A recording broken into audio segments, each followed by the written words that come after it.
بیان کر دیجئے کہ اگر عربی آپ کو یاد نہیں ہے، وہ دعا یاد نہیں ہے، تو یہی بات اگر ہم اپنی زبان میں کہہ دیں تو اس میں اور اس میں کیا فرق؟ ڈاکٹر صاحب کوئی فرق نہیں، ہر زبان اللہ کی زبان ہے، ساری زبان میرے خیال میں اس کا پرچار ہمیں زیادہ کرنا نہیں، اس میں یہ نقصان ہوتا ہے کہ لوگ کہہ دیتے ہیں اپنی زبان میں کریں، کرتے نہیں پھر۔ عربی زبان کی برکت ہے کہ وہ پھر ایک دعا یاد ہو جاتی ہے اور آدمی خیال اسے پڑھتا ہے حافظ صاحب،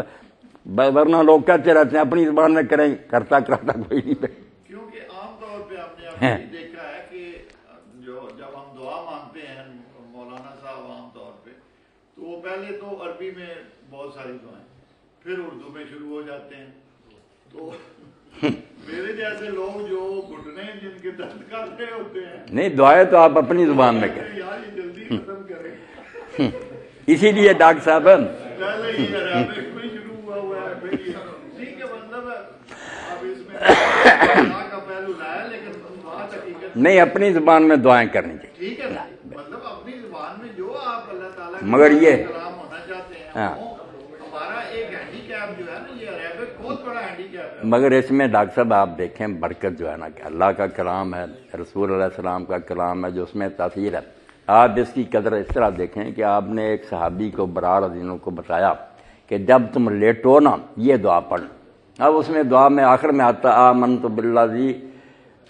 انزل الکتاب، جس نے قرآن اتارا اور جس نے اپنے نبی کو بھیجا بے نبی الذی ارسلتا، اب دوسرے دن اس نے سنایا تھے بے رسول الذی ارسلتا کا، نبی بھی وہی بات رسول بھی وہی بات،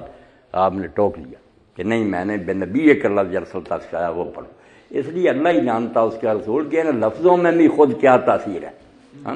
اب وہ ڈاکٹر غلام دیلانی آپ دیکھیں نا، پہلے اتنا منکر حدیث تھا مگر آخر میں اس نے جو کتاب لکھی حیران کر دیا، اس کے ساتھی روتے رہے کہ یار اب تو اتنا دور چلا گیا، وہ لکھی ہے من کی دنیا، آپ سب ڈاکٹر حضرات کو پڑھیں، اس نے کہا یار جب میرے مشاہدے میں آ گئی بات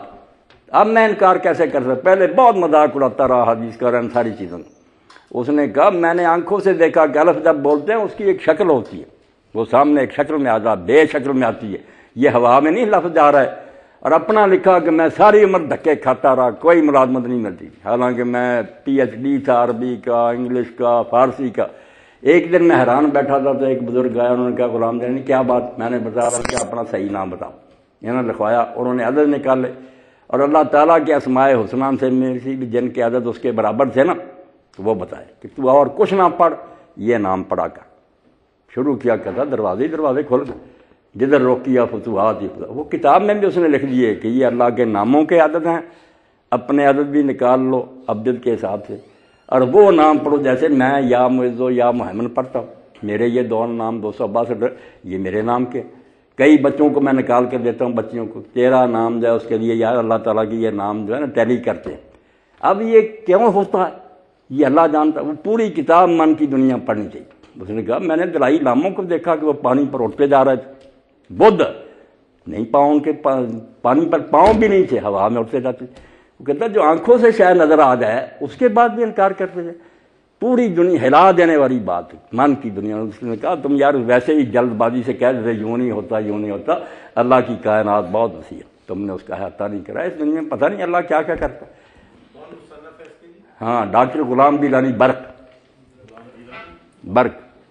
اور بعد میں ڈاکٹر صاحب راجہ صاحب توبہ کر کے مرا، اس نے کہا میری پچھلی کتابیں جلا دو، میں تو بے وقوف تھا کہ حدیث کا مذاق اڑاتا رہا۔ پھر اس نے تاریخ علم حدیث لکھی کہ اتنا بڑھ کے پھر ہم جاہل ہوتے ہیں، جلد بازی سے کہہ دیتے ہیں یہ کیا، یہ اتنا اس پر علم خرچ ہوا ہے، 63 شاخیں ہیں علم حدیث کی، پڑھتے پڑھاتے کوئی نہیں، جلدی سے کہہ دی حدیث کیا، من کی دنیا بہت پیاری کتاب، 2 قرآن لکھی، 2 اسلام، 1 اسلام اللہ کی عادت ہے، بہت لکھے مگر توبہ کر گیا، اس نے کہا توبہ، یہ سب جہالت تھی بے وقوف۔